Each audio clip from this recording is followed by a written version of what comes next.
What will the future look like post-COVID-19?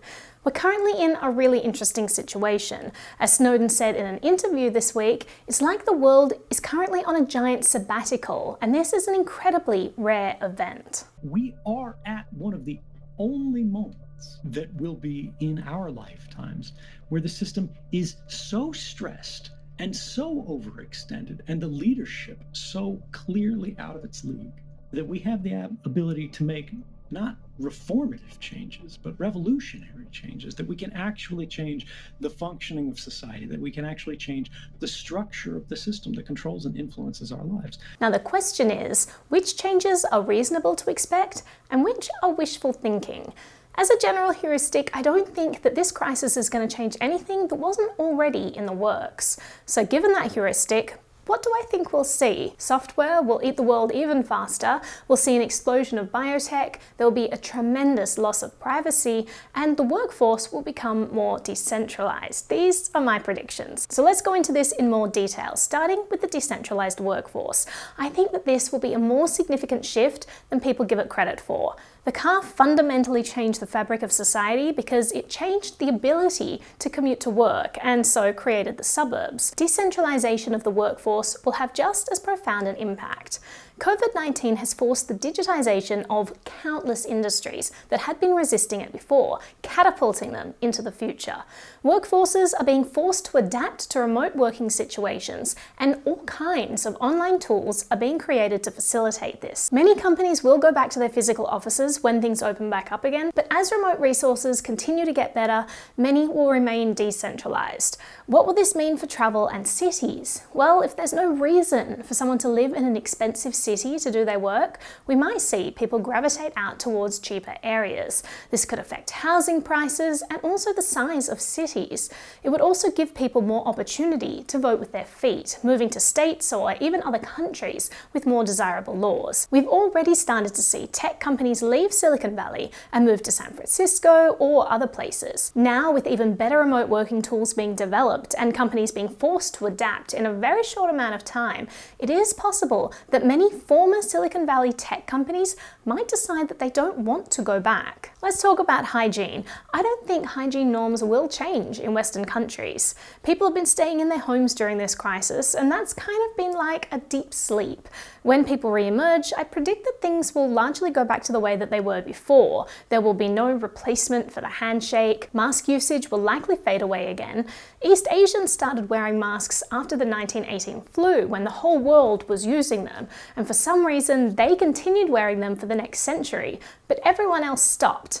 Now, it's hard to know what's going to happen, but I predict usage will fade away in Europe and America once more. And that's kind of a shame because masks are also a great antidote to the increasing usage of facial recognition technology. Now, many families have been forced to experiment with homeschooling during this time, and teachers are using all kinds of remote learning tools.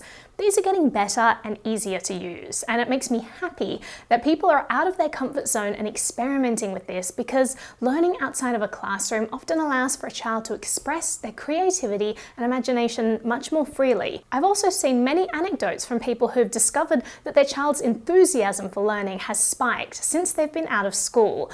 I hope that we'll see some of this homeschooling continue when this is over, but I predict that instead most parents will be glad to see their kids back in school once more. Now, what about collapsed systems? The CDC really dropped the ball with COVID. They were created explicitly to deal with crises like this, but they failed. Will organizations like this be shut down? Unfortunately, I don't see this happening. Too often in history, when we've seen departments fail, the response hasn't been to close them down, but instead to throw more money at them. And I predict the same thing will happen here. Similarly with the FDA, which has caused countless deaths by delaying testing and slowing innovation. Will any of these organizations be held accountable? It's unlikely. Now, the economy. This crisis has created millions of unemployed. Non-essential businesses have been banned all over the world and forced to temporarily close their doors, and a large number of these will not reopen. Creating a profitable business is hard enough in the first place without being told that you have to survive months of zero revenue. We'll see many permanent closures and huge downsizing in many companies that are able to reopen. We've seen 16 million Americans file for unemployment in just the last 3 weeks. Some predict that this number may grow as large as 30 to 40% of the workforce. This is a potential recipe for extreme civil unrest, exacerbated by the fact that this has been coupled with giant corporate bailouts. An alternative to this scenario is that we avoid civil unrest because the money being pumped into the economy allows for rehiring, but it won't be the same businesses reopening their doors. We can likely expect a large churn of businesses and devastating loss for many. Not all sectors are being hit as hard as others. In Silicon Valley, it's a mix. Some companies that have missed out on the next series of fundraising due to this economic collapse are being forced to lay off chunks of their workforce and institute pay cuts for the rest. But other businesses I've heard it discreetly mentioned are thriving due to the increased demand of digital goods and services. A sharp example of this is Amazon, which is now worth more than it was at the start of the pandemic. And the increased investment into biotech will likely continue, and I'm excited to see the innovation that comes out of that industry over the next decade. That's if the FDA doesn't keep shutting things down like they've been doing with testing innovation. Finally, let's talk about surveillance and privacy. Because so much of our lives has moved online in the last few months, more robust digital security is essential for us to protect ourselves and our data. However, there is a more dystopian scenario unfolding. Currently, there is a bill in Congress called Earn It that would essentially ban encryption. If this succeeds and there are backdoors forced into all our digital devices and platforms, then nothing we do online will be safe. From hackers, hostile foreign governments, malicious state actors, people who would jeopardize the safety of human rights lawyers, non-profits, journalists, activists. In this scenario, we would no longer have online privacy, which is a chilling thought for a world that's moved almost entirely online right now. Furthermore, technology used in the name of contact tracing today will be capabilities that continue to exist for surveillance tomorrow.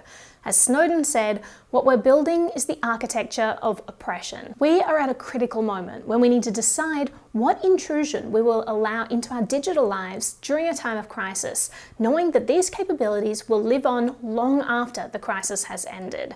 Any policy that demands backdoor access to our devices or data should be categorically shut down. Anonymous tracing is completely feasible, and trying to push for government backdoors is irresponsible and will cost lives. If these policies are successful, it could also cripple the US on the international stage because other countries won't use our products. For the same reason that many people don't use Huawei because they have privacy concerns, people might choose not to use Apple. The future after COVID may be an exciting decentralized one, or an Orwellian surveillance one.